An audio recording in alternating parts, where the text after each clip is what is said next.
વડોદરા મહાનગર ભારતીય જનતા યુવા મોરચા દ્વારા આદરણીય મુખ્યમંત્રી શ્રી ભૂપેન્દ્રભાઈ પટેલના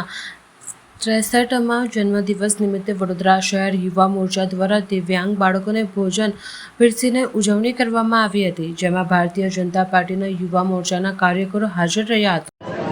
આદરણીય મુખ્યમંત્રી શ્રી ભૂપેન્દ્રભાઈ પટેલ સાહેબનો 63મો જન્મદિવસ જ્યારે આજે છે ત્યારે વડોદરા શહેરના ભારતીય જનતા પાર્ટી દ્વારા અલગ અલગ સેવાકીય પ્રવૃત્તિ કરવામાં આવી રહી છે। એમાં ભારતીય જનતા યુવા મોરચા દ્વારા આજે સ્પેશિયલી એબલ્ડ ચાઇલ્ડ જે અહીંયા 80થી વધારે બાળકો છે જેમને આસ્થા ફાઉન્ડેશન ખૂબ સારી રીતના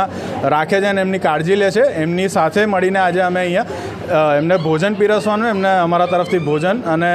કેક કટ કરીને આજે ઉજવણી કરવામાં આવી છે।